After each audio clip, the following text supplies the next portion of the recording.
everyone, and welcome to this week's episode of M&A TV. Now this week we kick things off with Chris and the news, but before that let's have a look at what we've got coming up in today's show. Join myself later as I talk to Paranormal Detective Nathan about their infamous fear experiment. Chris talks EMF in the K2 review. And Jodie will be revealing all of the competition entries. So sit back and relax, and here is Chris with the M&A news. Like Jodie said, it has been really hard to choose our favourites from all those fabulous drawings. Later tonight we'll have our first poll on Facebook with the adults. But first, before we move on to the next section, we have had a late entry. So let's take a look.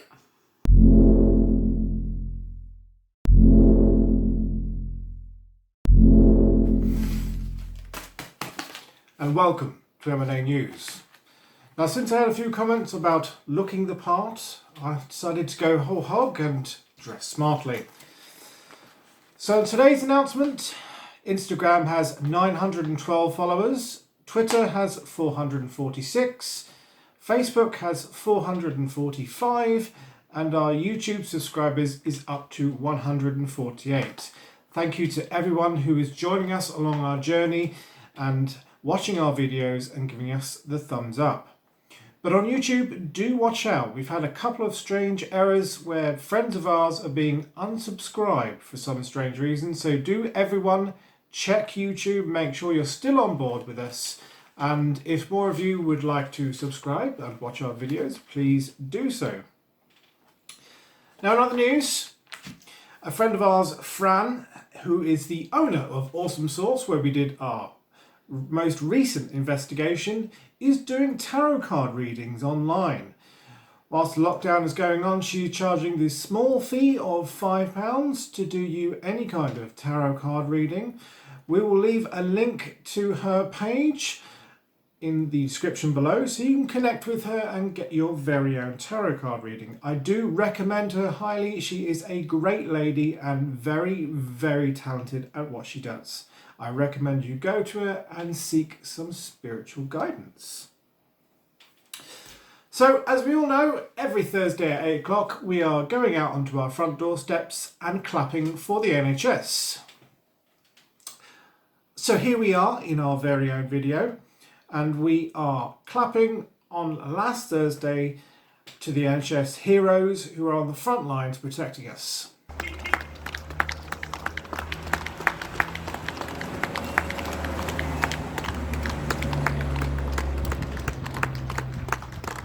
But what we want to see is your videos. We want you to send us your videos to our Facebook page, M&A Paranormal and Friends, so we can see some of the most spectacular videos that are around, coming from around our country, from neighbourhoods and communities, you standing out on your doorsteps clapping and cheering, and we want to be a part of that. We want to see your videos, so send them in.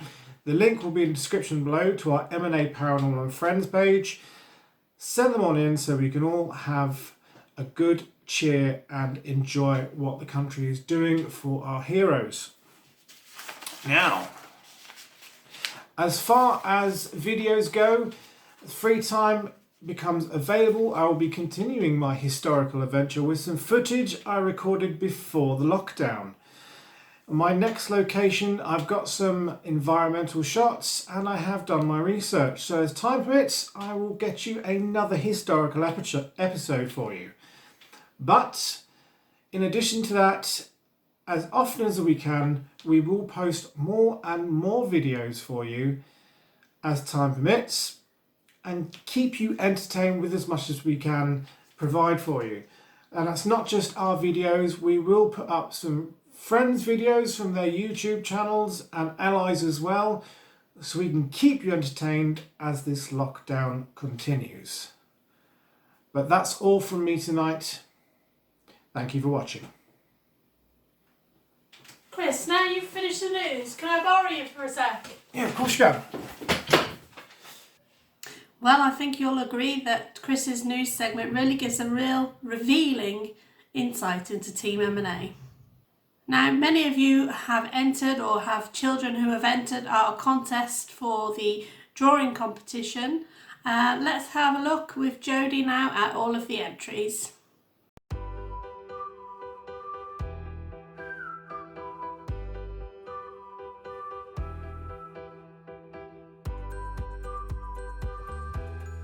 Hello there guys, welcome to competition time. Thank you so much for your entries in our Ghostly Ghouls picture competition. We're going to go right ahead and take a look at the entries. So here are the 18 and aboves.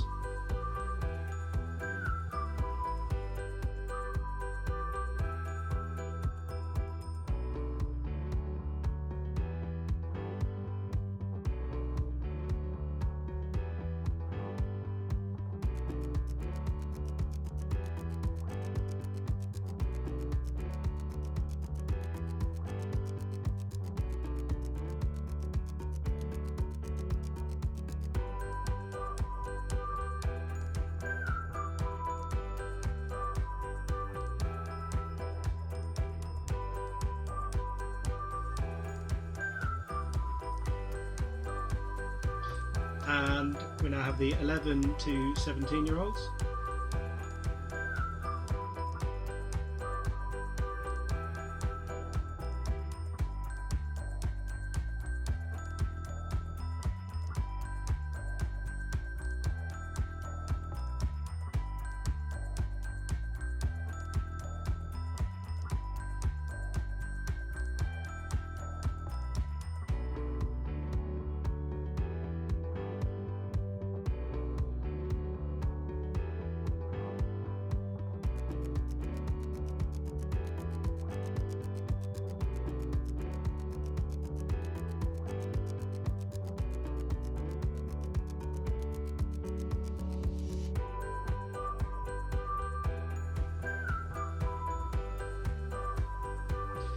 Now the 6 to 10s.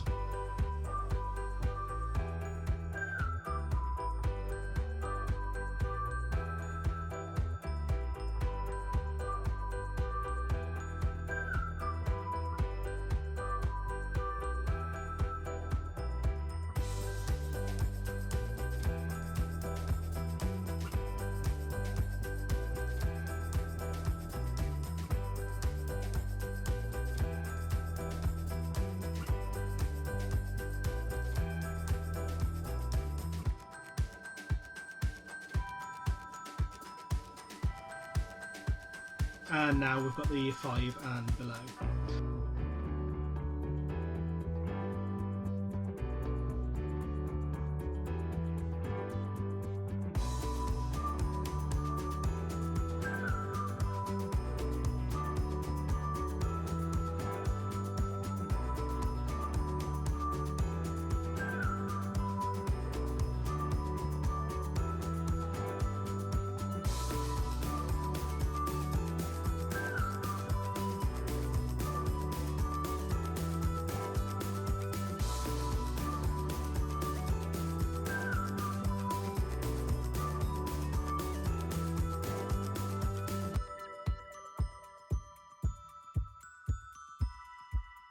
Now, aren't they all magnificent? Now, it's been real tough to try and pick a winner.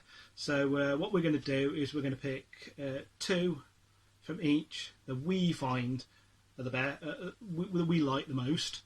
And then what we're going to do is we're going to put a poll for each of them on our Facebook page. Sorry. And we're going to let you decide. So yeah, straight away after the show, the first lot will be on our on our page. That'll be the adults, the 18 and above. So get voting, and thanks very much. And remember what I always say, don't go out, please. We've got to get through this together. We're all in it together. So please stay in. Only go out when you need to, and we'll all get through this soon. Take care, everybody. Like Jodie said, we have really struggled to choose our favourites from all of these fabulous entries, but the first poll will be up on Facebook later tonight. Now, before we move on, we have received a late entry to the competition. Let's take a look. This was drawn by Watson himself of Wasted Extraterrestrial. It's an absolutely fab drawing, I think you'll agree. Not only the fine attention to detail, but also the strategic placement of objects to really set the scene. Thank you, Watson, for that fab drawing. Now we move on to the next segment in today's show. Here is Real Paranormal Encounters.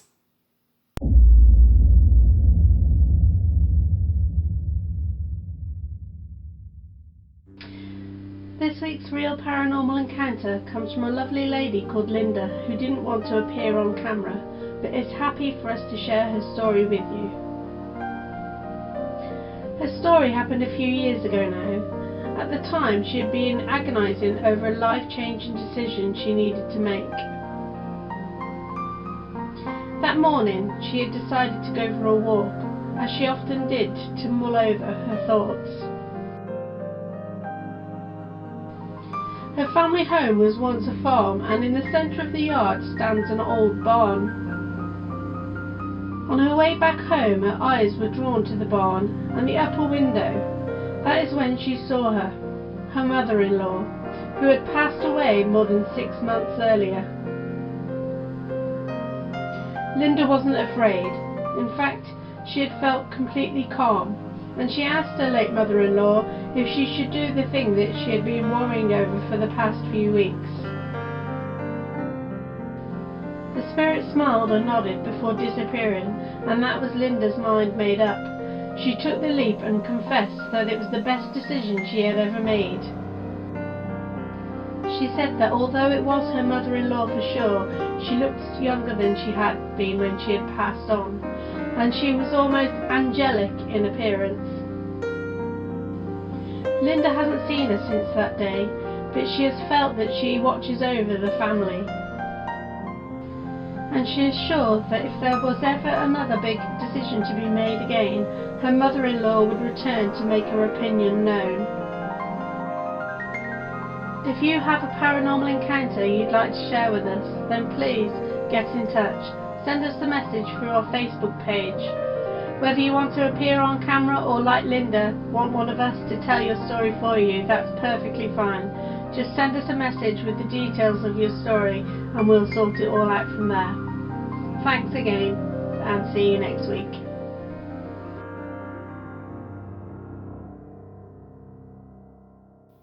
What a fabulous story that was. Remember, if you'd like to include one of your stories into a future episode of M&A TV, there are several ways we can include it. Like Linda, you can have one of the team just tell your story for you. Just send us a message with all the details and we'll go from there. Or, like John last week, you can have an interview via Skype, Facebook Messenger, or once this is all over and everything is back to normal, face-to-face with a member of the team, and we can discuss your story in more detail. And finally, you could record a short clip of yourself telling your story in your own words and send it to us, and we'll include it in a future episode. In the next part of the show, we join Chris as he reviews the K2 meters. Let's have a look.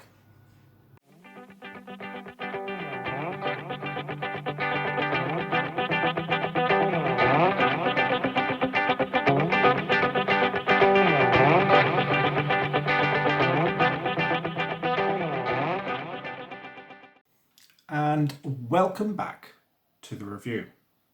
Now, last week you saw Shell tell you all about the Oracle coin, the yes-no coin that we used at Daniel's Mill.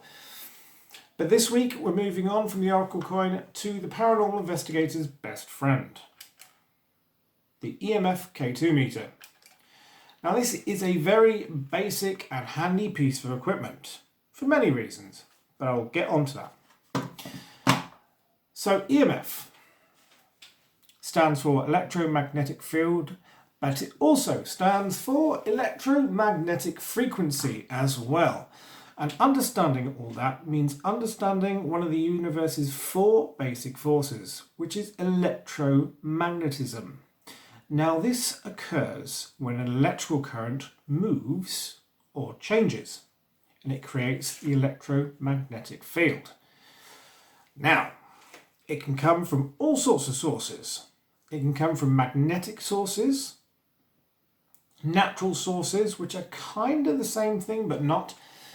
Natural sources, you probably will have, you're in an area with like ore or mineral deposits in the ground which are creating their own form of energy, sometimes called the battery effect in nature, when you have a certain combination of minerals and ores and whatnot, and they're feeding power back to each other, and it creates a large electromagnetic field. But what can cause the electromagnetic meter to go off on any normal situation, like you doing a paranormal investigation, maybe in a hired site or in someone's home? All sorts of things. If it's a home, it can be a fuse box or a fridge, any appliance or piece of equipment that is high powered and is currently active. It can put out an electromagnetic field and affect it. Okay, so when it does go off, what's happening is the antennae inside of here is detecting the presence of an electromagnetic frequency. And it's the antennae are detecting the varying currents of AC or DC, the type of electrical current that we all know about. Now, when it comes to reading the EMF meters, whether they're digital or analog, it's fairly simple. The stronger the field, if it's digital, the stronger the field, the higher the number will be. On this, it's even more basic. The stronger the field, the further along it will get, from green all the way to red. Okay, so fairly straightforward. So, interesting to note that there are types of EMF meter, different types altogether. In the office, I've got an audible one, so instead of it lighting up, it actually creates a sound. I've got it to go off a few times, but never been able to prove what exactly happened to set it off, although they are fairly sensitive. But there's actually a meter out there called a tri-field natural meter. Now, this meter is capable of having a mode select. Now, you can go into its normal mode where it detects everything, or you can switch it between magnetic and electrical, thus ruling the other out, which is actually quite handy for paranormal investigators because it means you can rule out electrical sources of the readings, which means things like this and this might be ruled out, or electrical appliances or sockets will be ruled out. So your readings are more narrowed, which is quite interesting. But what about the paranormal? Now, I had an interesting conversation with somebody on a live stream of Nathan and Brian's YouTube feed, where they were doing their little doll experiments, and the guy was saying, how do you actually know it's paranormal? Now, he's actually got a very good point, because when this goes off, all it tells you is that you're picking up an electromagnetic field. Okay, that's cool. If you're in a haunted location, or supposedly haunted location, that's really cool. This has gone off. But the first thing you have to really do is get a baseline reading. So you have to go around your location using these, scanning them around, making sure there are no fixed points of electromagnetic energy, because they can affect your readings. They can really cause them to be invalid. So there's not really anything going on, that it could be caused by electrical equipment. So you have to get your baseline reading, find out where the EMF fields are and where they aren't, where they're affecting and where they're not affecting. So that's your baseline reading. So you know where you're going and what's going on. That's kind of handier to have when you have the digital reader. You have the actual EMF meter, it has like a digital readout of the numbers and whatnot. So you can get an actual detailed reading. If you're really into it, you can get a detailed reading of what's happening and in what room. But when it comes to the EMF meters and the paranormal, there's no substantial evidence to prove that what you pick up on here is a ghost. Now, I believe this was this gentleman's point. You have to be sensible about what you're doing with these. So they are very handy. When it comes to using it in abandoned places, abandoned castles, if you're outside, the only tendency you get is you're out in the open. Sometimes you can pick up a stray radio frequency, or maybe there's, like in the case of Acton Burnell, there's a college there, it's got high-powered equipment there. We believe they had a dish on the grounds. It might have been affecting the readings. All we know is we were getting some solid interference from something, and it was affecting these. So you have to be careful. Really do your research into where you're going, what's around, and figure out if there's going to be any kind of contamination with these. But in any other respect, they are quite handy. Knowing your surroundings, knowing what's going to be there, and knowing what contamination you have, you can start to rule out things and really specify on what's going on any given situation. But like I said, you do have to be careful. Okay, if I actually turn them on. Yeah, you do have to be careful with your phones. Turn them on to flight mode, or just turn them off. Or, because we use these for safety and communication, okay, radio frequencies can set them off, causing a further contamination. So why do we use them? Well, it's quite simple. Because in any given situation, we don't know if there's a ghost in the room or not. Now, having managed to make contact without these, we can use them to get a form of evidence of intelligent behaviour. If we can ascertain beforehand that there is a spirit in the room, if we can prove by any means that there is a spirit present in the room, we can use these as a form of proof of intelligent behaviour. And this is done through yes-no questions and then repeating, like the process of the oracle coin.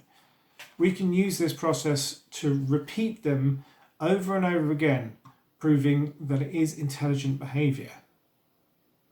Because no random stray radio frequency would repeat after a question.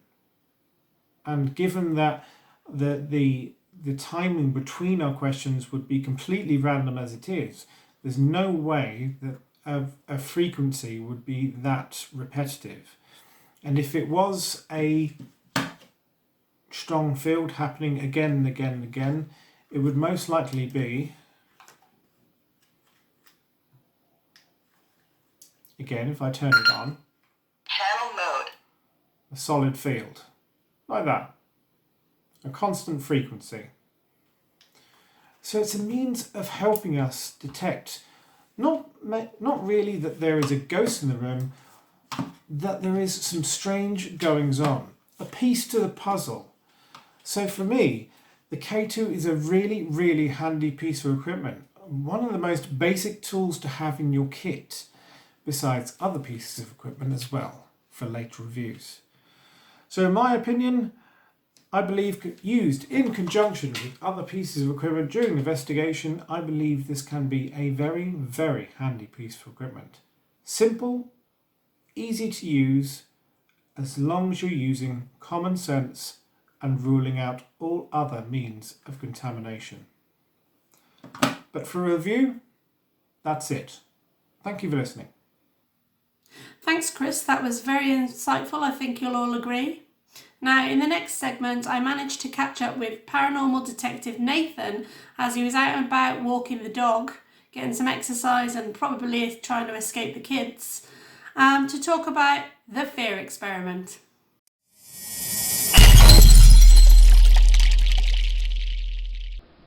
Hi and and welcome to Paranormal Chitchat.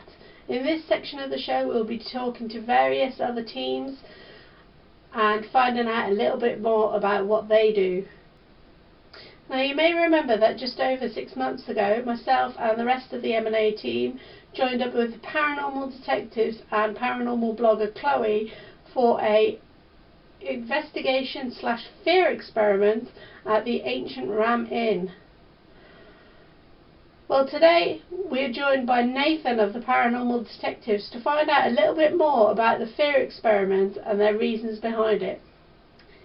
So first of all, I'd like to say, Nathan, thanks for joining me on this interview, and would you like to introduce yourself and let the people know a little bit more about your team? Hi guys, it's Nathan here from Paranormal Detectives. We are basically just a duo of paranormal investigators, myself and Brian. Go around the country in search of the paranormal, really. Checking out some of the most renowned stories and the most renowned locations, just to try and prove if it's paranormal or fake. Our motto is seeking the truth, and that is literally what we try and aim to do. Now, before I get into the all-important questions of this interview, let's take a look at the Fear Experiment trailer.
Vulnerable in my life, ever.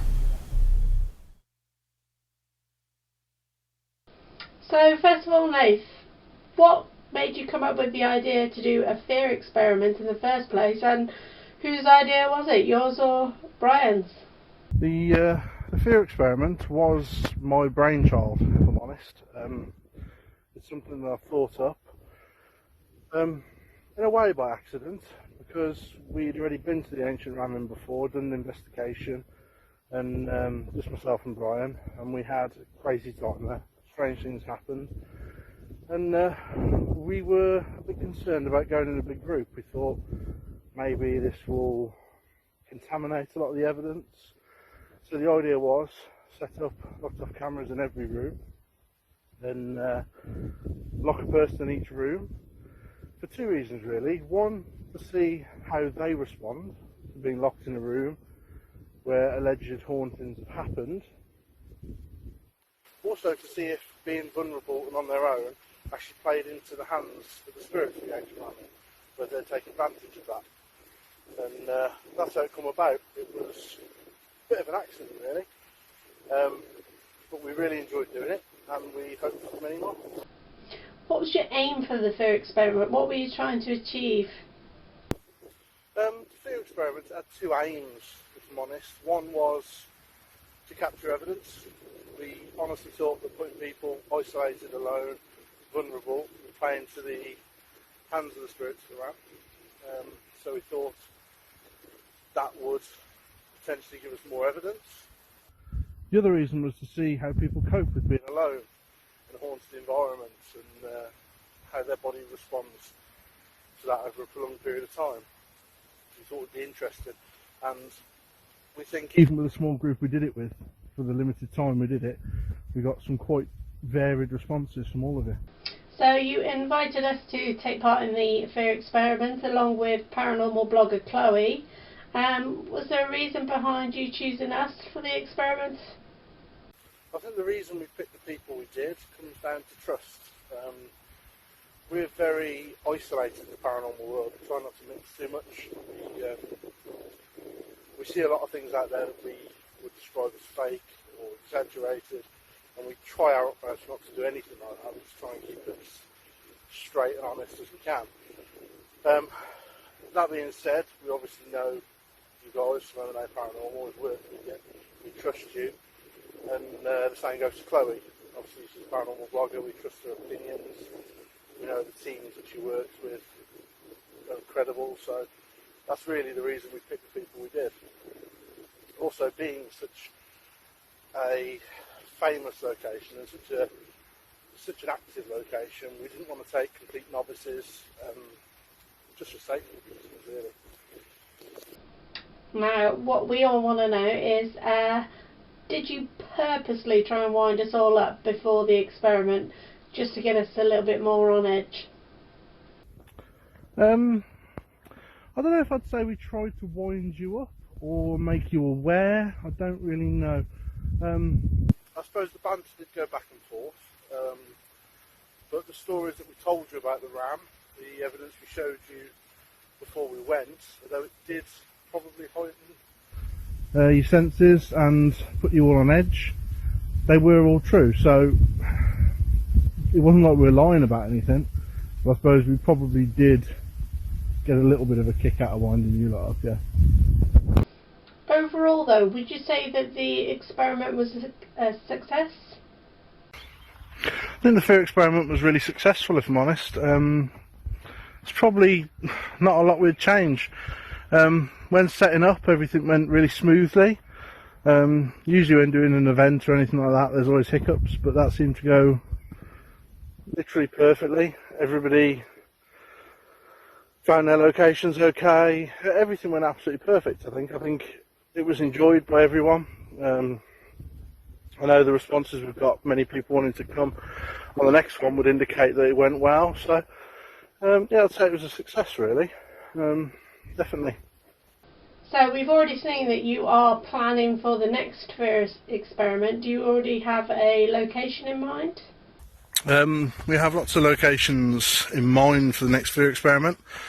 Don't know how we're going to run it though. We don't know if we're going to run it the same, or if we're going to take people off individually into different locations around the country, or if potentially we'll keep the location a secret and literally take away all your senses until you arrive. We don't know yet.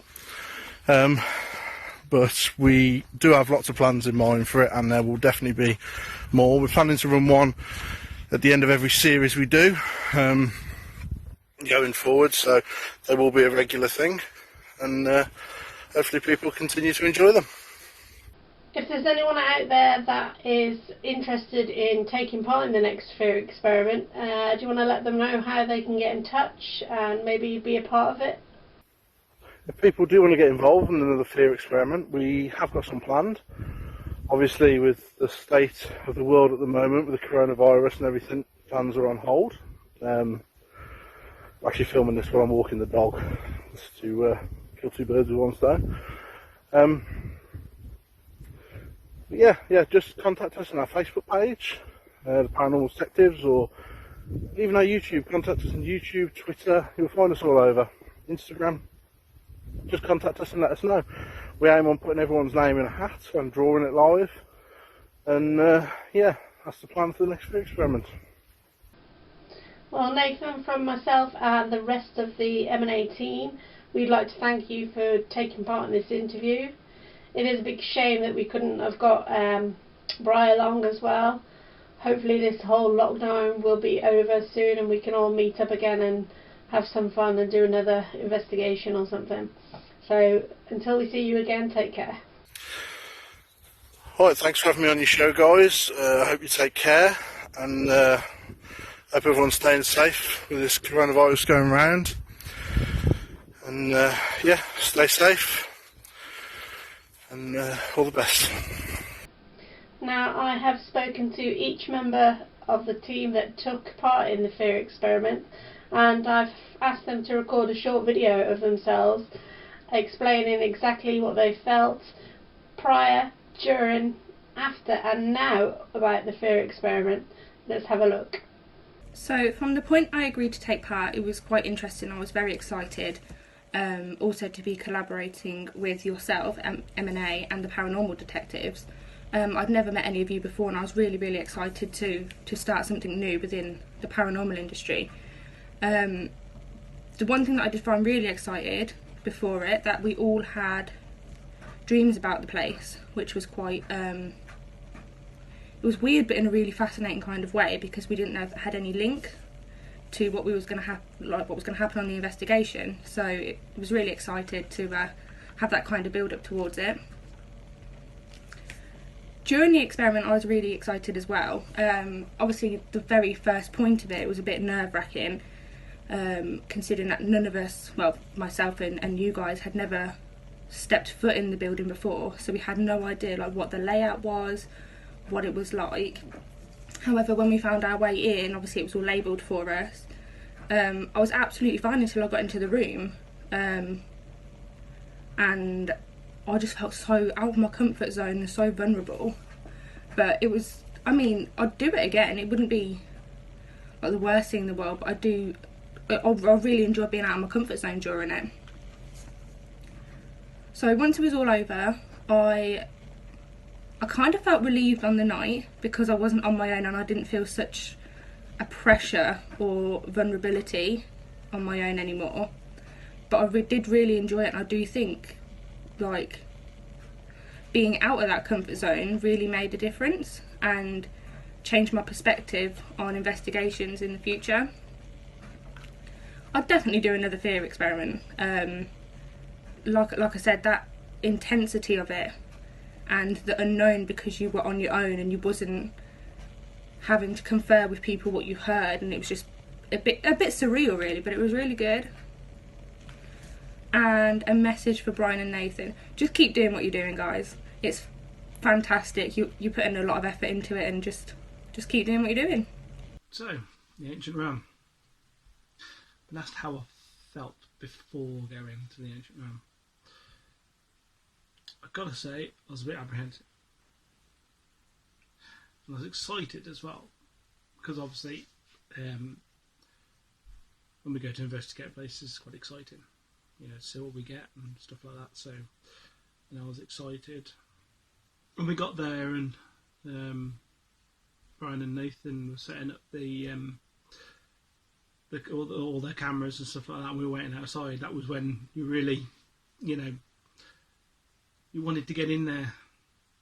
You didn't want to be the first one in, but you wanted to get in there and, you know, and take part in this interesting experiment. So during the experiment, well, Muggins here had to go in first, just typical. I got lost on the way to my room, even though it's quite a small place. I'd never been in there before, so, you know, I had this tiny little, you know, UV torch, and trying to find a way when you haven't been in a place was a bit, you know, scary. I went into the barn. Probably not a good idea. And I turned around and found my way upstairs, and then obviously they'd labelled the rooms, so I managed to find my way to my room, and, you know, well, I sat there for ages, and you know, I was wandering around, and, you know, I'd look outside, and they were still, you know, drawing names and stuff like that. So I knew that from when the last person goes in, that's when the experiment starts. So I was probably in that room for 3/4 of an hour on my own, perhaps a bit longer. It was quiet. I had a few, you know, bits of mist come up there. And Chris said, you know, I won't say what Chris said, but, you know, there's some mist coming up, and I could hear Shell upstairs saying, I bloody hate mirrors. Constantly. And I can't say I felt alone, because at the end of the day you were asking questions and you could hear everybody else asking the questions as well, so you're never really alone. And it's just, you know, it was an experience, and though I wasn't scared as such, it was a good experiment, and it, you know, kudos to them for thinking of it. It was really good. You know, and you kept thinking, you kept hearing stuff, and to be fair, I heard loads of creaks and stuff like that. And when I said to, because I thought it was Shell upstairs, because Shell was right above me, she said she hadn't been moving about that much, so it was the house, the place itself had creaks and made you would wonder what the hell that was. And yeah, so all in all, you know, great experiment. You know, look forward to, you know, doing another collab with them, and obviously Chloe as well. Yeah, it's pretty good. So how I felt immediately after? Well, I don't know really. Obviously we were still there, and you know, we had our own experiments to do, because we did our own paranormal investigation there as well, with the help of Nathan, Brian and Chloe as well. It was really good. It was, you know, we separated off, and yeah, I had a bit of a weird experience when we went into the bishop's room. That stayed with me quite a while. If you haven't seen the episode, this is a bit of a spoiler, but I was kind of incapacitated by something, and I couldn't get up off the bed, you know, as if it wanted me to stay there. It took both Brian and Nathan to lift me downstairs, where I could finally, you know, it left me a bit scared, but not sure whether that was, like, you know, to do with the, you know, the aftermath of the fear experiment, because Chloe was in that room, and you know, she said that she felt weird in that room.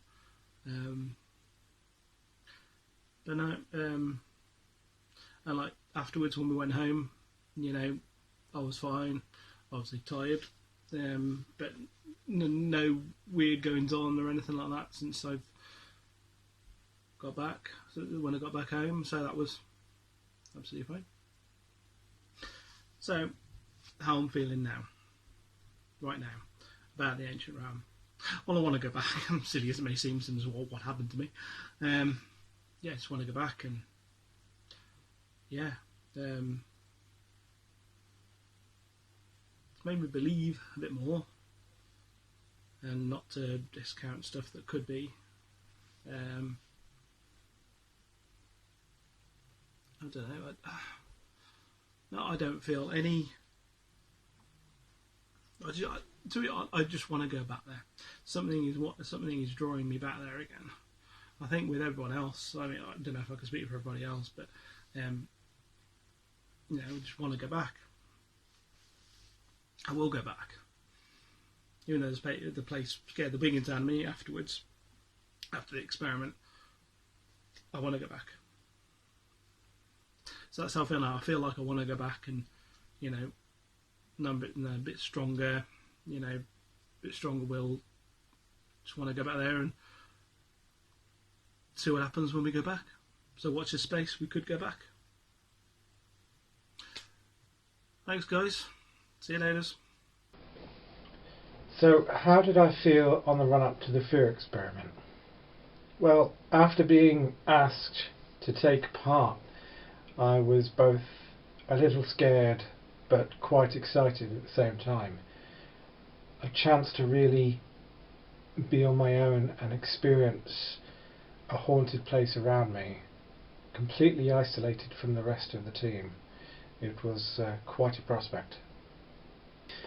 What was it like during the experiment? Well, at first, walking through the house, it was a little daunting, this being a country-wide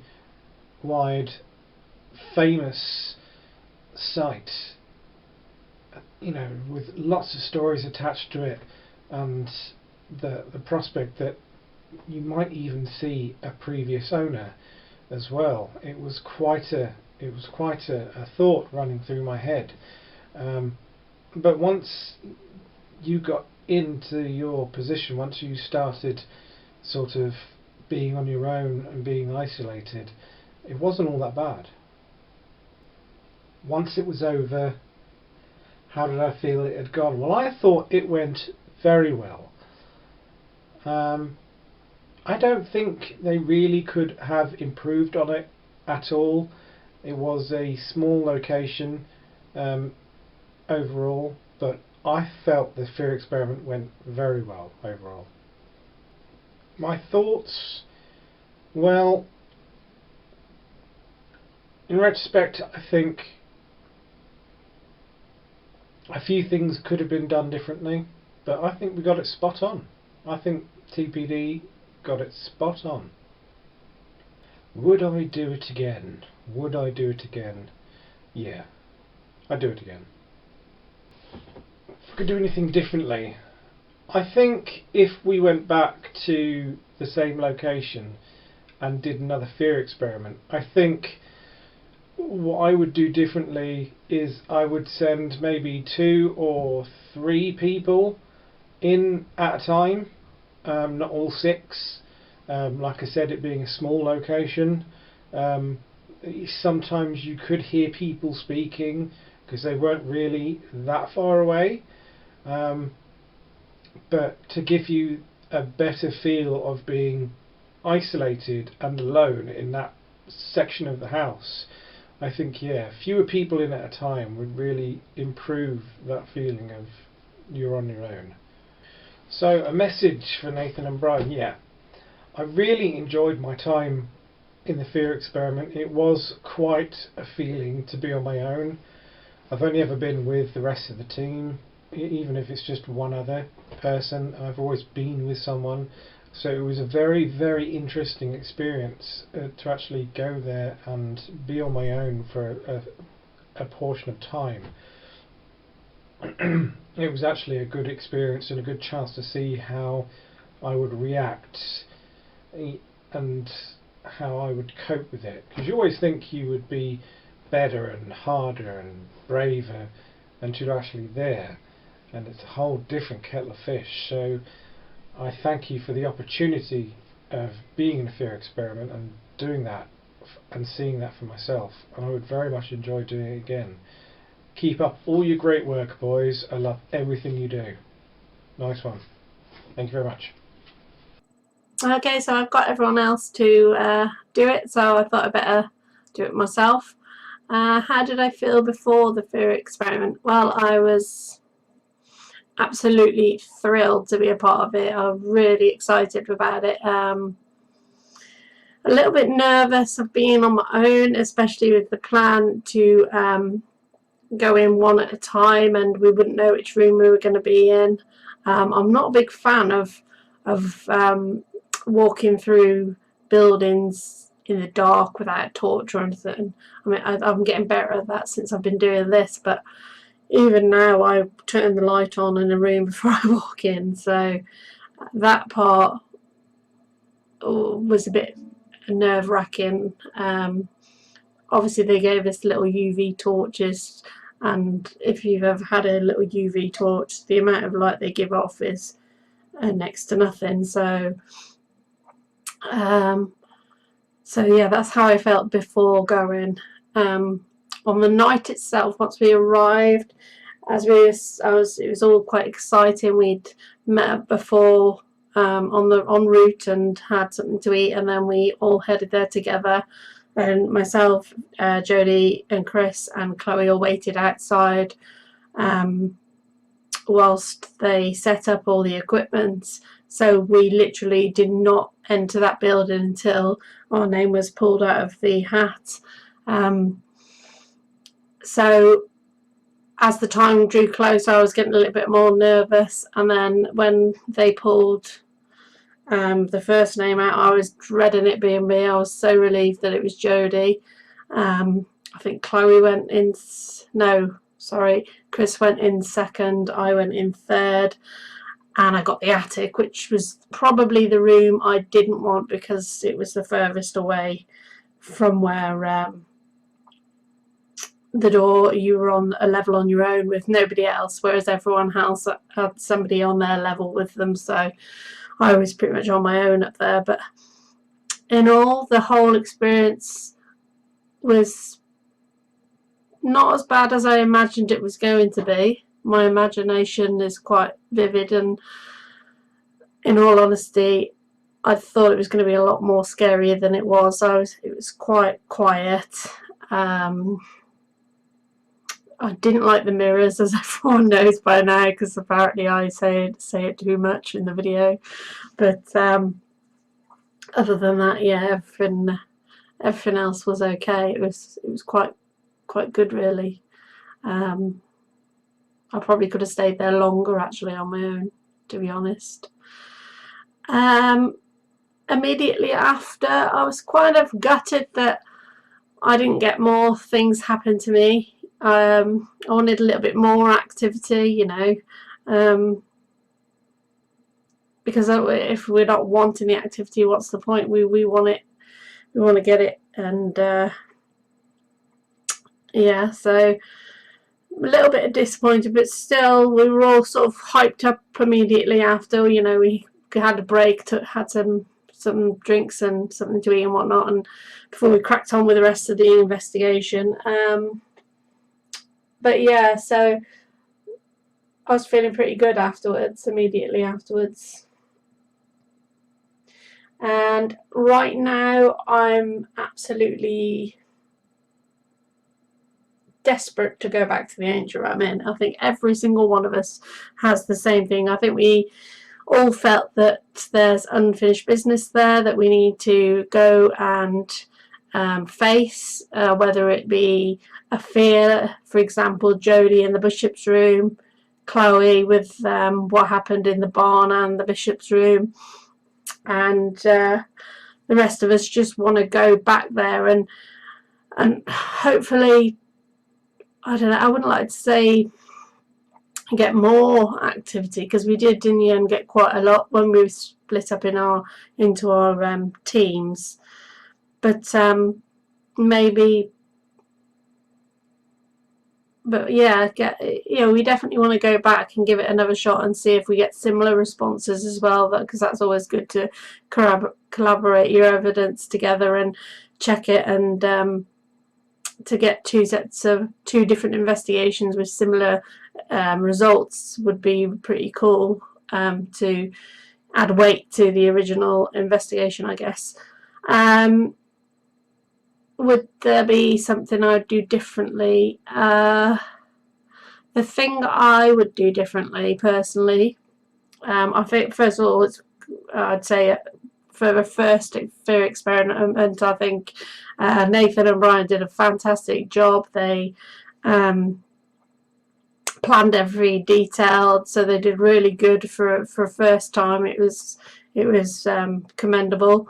The one thing I would do differently, though, if I was running the fear experiments, was I don't think I'd tell anybody where the location is. I'm not sure how you'd get people to the location without them knowing, but I'm sure there's a way around that. Maybe pick somewhere that's got numerous possibilities around there, so they're not entirely sure where they're going until the night. I think that would be quite good. But yeah, other than that, there's nothing else I'd change, really. I think you did an awesome job with the fear experiment. It was really good. I really enjoyed watching it as much as I did taking part as well. And finally, a message for Nathan and Brian. Yes, I've got a message for Nathan and Brian. First of all, I'm so happy that you contacted us all that time ago. It seems longer than it actually is. It's probably a couple of years ago now, about the tunnels in Bridge North, because if it hadn't been for you contacting us to see if you could get access to the tunnels, we would have never done the fear experiment. We'd have never met you guys, and I'm so glad that we did meet, because not only you, Chloe, as well, you have become a great part of our lives, not just in the paranormal sense, but we are great friends too, and you make lockdown so much more fun and so much better. I'm really enjoying playing Ludo, getting beat by Nathan because they cheat and it's not fair. But other than that, yeah, you guys are absolutely awesome, and we, and especially me, are honoured to have all three of you, that's Chloe included, as friends. So once this is over, we're going to have a big party in the garden, barbecue, beer, Nathan on the guitar, Chris on the guitar, lots of laughter, lots of fun, and get hammered and celebrate the successes of both of our channels, because you guys are flying and we're coming along at a snail's pace, but you know, it's all good. So thanks again, Nathan, and Brian, of course, and I really wish Brian could have taken part, but he's obviously a key worker and crazily busy at the moment, so hopefully we'll see him soon. Take care, guys, and we'll see you very soon. Well, I'm afraid that's all we've got time for today, but before we go, I'd just like to say a couple of things. Firstly, we managed to reach our second milestone of 150 subscribers on YouTube this week, and we are all absolutely thrilled. We'd been saving a fancy bottle of rosé in the fridge for this very occasion, but of course lockdown is happening and Jodie's in his house, Chris and I are here, and we're not able to get together to celebrate. So although it's great news for us, we're putting the celebrations on hold, and hopefully this will all be over soon, and you never know, by then we may be at our next milestone of 200 subs. So get subbing if you haven't already. If you are a sub and you know somebody who might be interested in our channel, share it out to them, get them all subscribing. We really appreciate all your shares and all your subs. It means the world to us. So get it shared, get everybody subbing to us, and hopefully one day we may, if we're lucky, catch up with the Paranormal Detectives. Now, before we go as well, I just want to say a big thank you to a very special lady. She is a paranormal investigator's best buddy, because she not only does she join us for all our premieres, she watches all of our videos, she shares them around every group you can think of, not only ours but the Paranormal Detectives and many other teams too. So Anne Rees, if you're watching, which I'm pretty sure you will be, we want to just say we really do appreciate all you do for us. Thank you so much. We probably wouldn't be where we are today without all your help, so thank you, Anne. The team, from the bottom of our hearts, totally thank you for all the shares, all the likes, all the comments. You're just a complete superstar, Anne, so thank you very much. So that's it for today, that's it from me. We will see you again next week with more M&A TV. Bye bye.